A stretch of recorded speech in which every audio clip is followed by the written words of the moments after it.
Yeah, well, the topic of the today's talk is on generally on demonology and Lucifer. Now, there's this Lucifer, which is I think from what you hear, something Kabbalists are into, and Freemasons and occultists who believe in this Lucifer concept. There's also a kind of disembodied demonic boogeyman called Amalek, which is believed in by Jews and rabbis, and there's this there's also Azazel, which is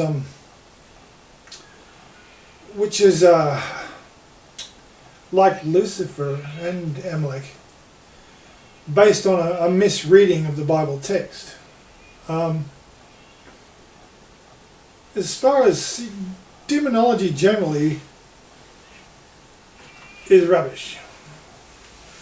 It's invariably based in some kind of Kabbalistic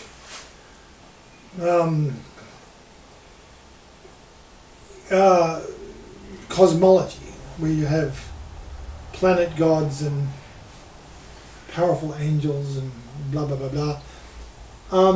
The problem with that is all that cosmology is that the planets do not rotate about the Earth. They rotate about the Sun. Very important. But anyway, today I want to talk about the Lucifer idea.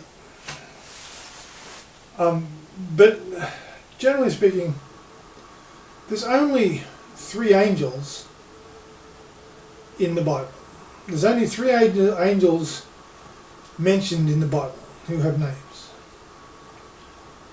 3 angelic creatures. There's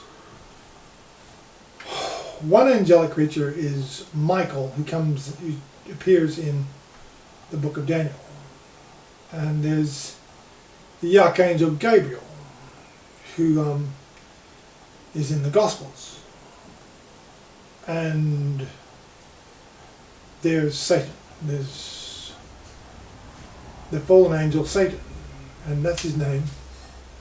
And there are no other angels or devils in the Bible at all. There's no names, no fancy names, no Metatron, no Azazel, no this, or so that's something else to remember, is the Bible isn't about demonology or angelology. Secondly, the term Lucifer actually occurs in the Bible twice. Once in the Old Testament and once in the New Testament. And in both occasions they are used to translate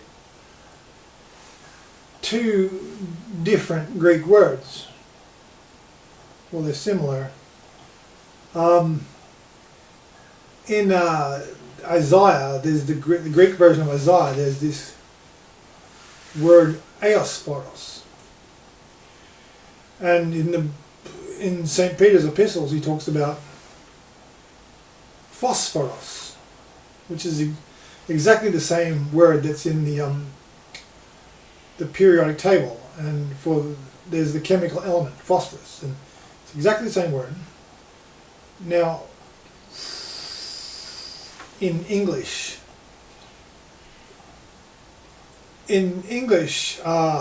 phosphorus and phosphorus frequently, depending on which version of the Bible you talk about, they get translated as the evening star or the morning star. But as far as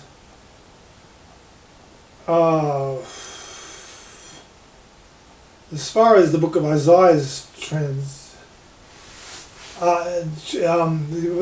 far as the book of Isaiah, the Greek version, is concerned, that's more of a conjectural paraphrase. Because when you look at the actual Hebrew, I mean, Hillel ben Shahar, that could mean shining son of the morning or son of the moon god.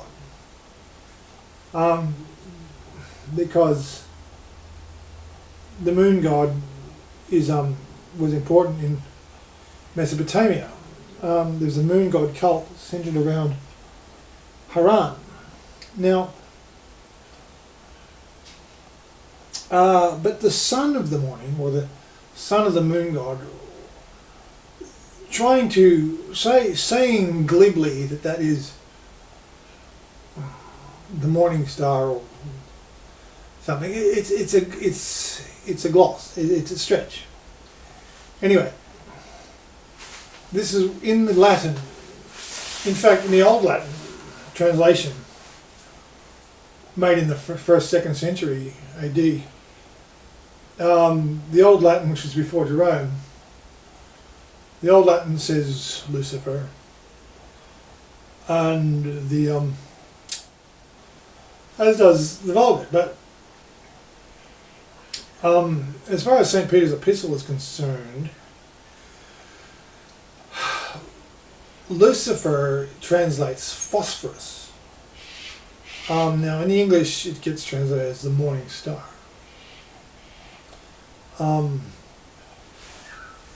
Now you can read people who say that Eosphorus and phosphorus were just two different names for the planet Venus, because Venus is the morning star. It's also the evening star, because Venus's orbit is inside the orbit of the Earth. So depends on the time. It depends on the comparative orbits of the Earth and Venus. It's either the morning star or the evening star, Eosphorus or phosphorus. So there's this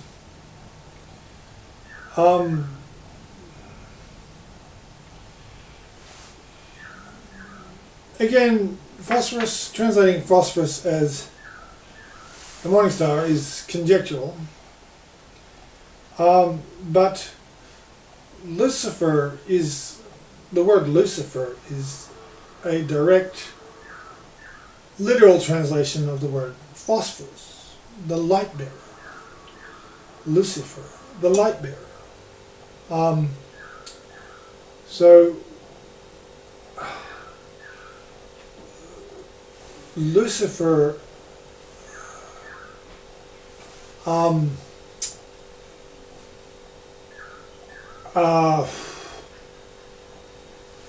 is a meaningless word.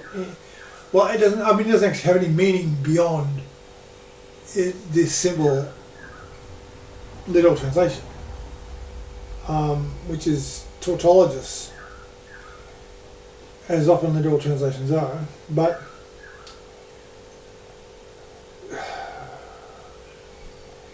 in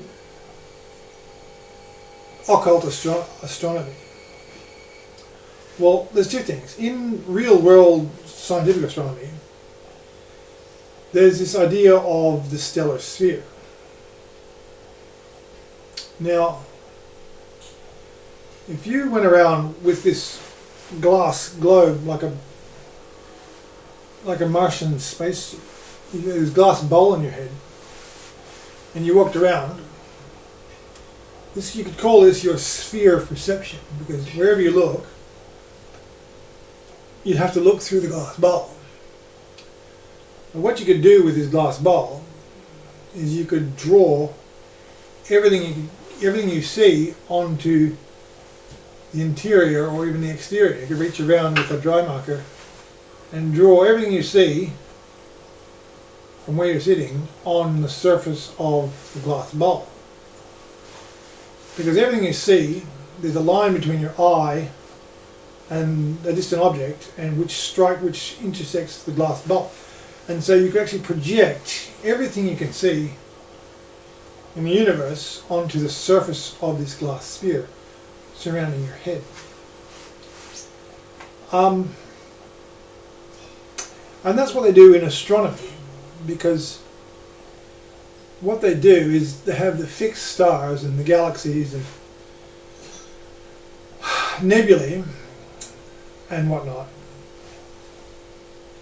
and they don't move very much, if at all. So what astronomers do is they imagine the Earth at some point beyond the outside of the orbit of Pluto. They imagine a sphere, and they draw a line between the Earth and a distant star or galaxy, and they map it to the surface of this sphere. And this gives you, and you can have coordinates like latitude and longitude. So you can, almost any galaxy, you can give a coordinate for the heavenly object can be denoted by a coordinate. Because you don't even worry about its distance from the Earth, because all distances collapse to one distance, because it's all been projected onto the surface of the sphere. So this is an invention of the mind, but it's a useful invention of the mind because it gives you a standard coordinate system, so astronomers can talk to each other and say, I've seen, a supernova at this coordinate, and everyone can go and look at it. So that's an invention of the mind. It's a useful device. But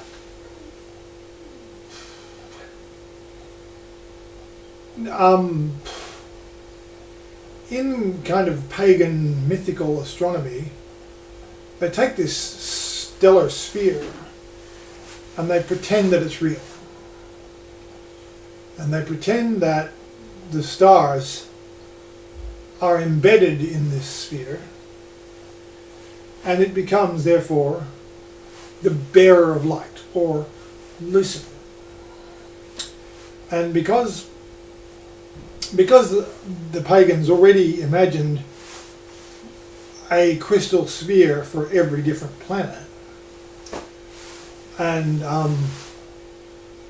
they imagine a crystal sphere for the stars, the light bearer, Lucifer. And it's wrong because it doesn't address the question of the heliocentric solar system as opposed to the geocentric one. But that aside, they were in the habit of not only imagining spheres of crystal and saying that they were real, they were in the habit of saying that these crystal spheres were associated with some kind of anthropomorphic god figure, the planet gods, Mars, Mercury, Venus, Yakety-yak, Saturn. And so if you have 8 crystal spheres, and the 8th one is Lucifer, the light bearer,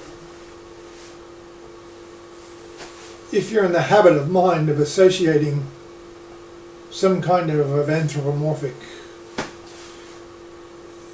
entity with the sphere, you're going to invent a new god called Lucifer.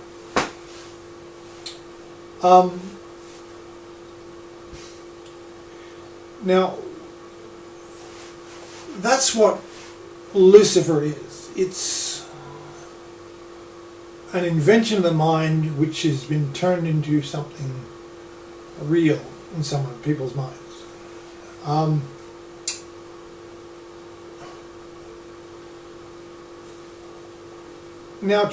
But the problem with that is phosphorus and phosphorus from the Bible if you say these are actually talking about the morning star, therefore Venus, I mean, Venus is a planet supposedly in its own crystal sphere below the stellar sphere. So right away you're talking about two different things.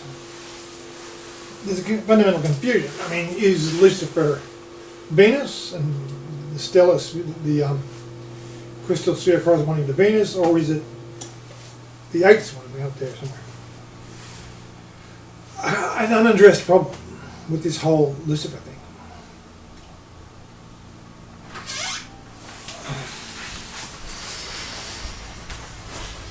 You finish writing your